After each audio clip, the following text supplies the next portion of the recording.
ในตอนบ่ายที่พระบรมมหาราชวังหลวงพระบางตามข้อตกลงในการจัดตั้งรัฐบาลผสมชั่วคราวแห่งชาติโดยมีเสด็จเจ้าสุวรรณภูมิเป็นนายกรัฐมนตรีซึ่งมีคณะรัฐมนตรีจากฝ่ายเวียงจันทน์10 ท่านจากฝ่ายบรรดากำลังหักษาด10 ท่าน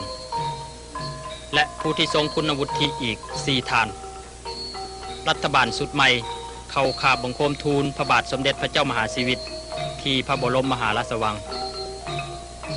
พระบาทสมเด็จพระเจ้ามหาชีวิตได้ทรงมีพระราชดำรัสให้รัฐบาลที่ประกอบขึ้นใหม่นี้จงใส่ความพยายามจนสุดความสามารถเพื่อให้ประชาชนได้ดำเนินชีวิตไปด้วยสันติสุขภายใต้ระบอบประชาธิปไตยเอกราชและความเป็นกลาง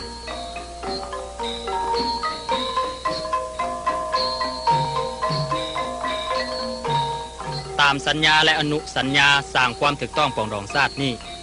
ยังได้มีข้อตกลงจัดตั้งคณะมนตรีผสมการเมือง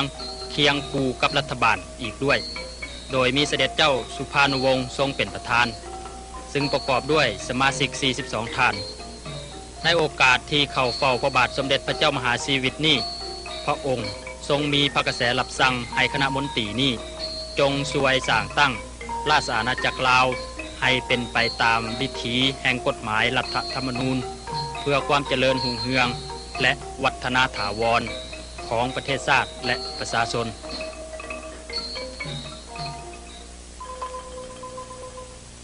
ในวันต่อมา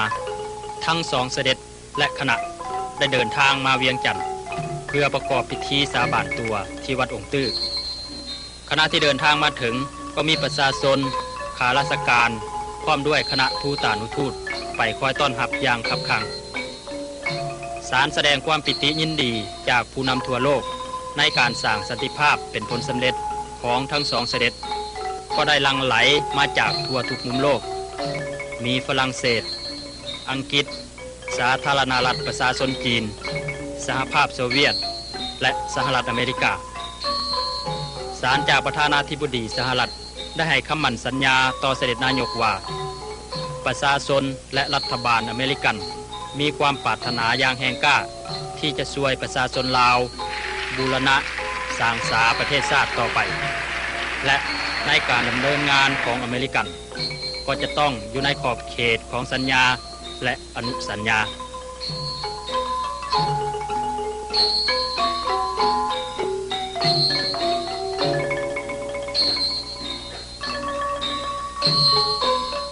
คณะมนตรีผสมการเมืองภายใต้การนำพาของเสด็จเจ้าสุภานุวงศ์นั้น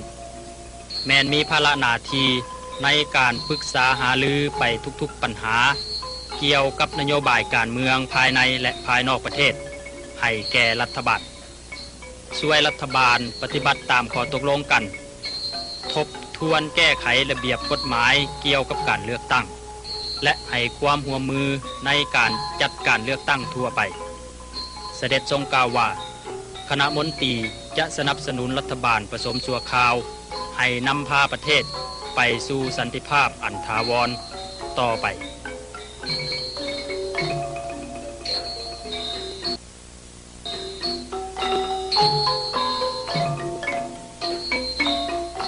เสด็จนายกรัฐมนตรี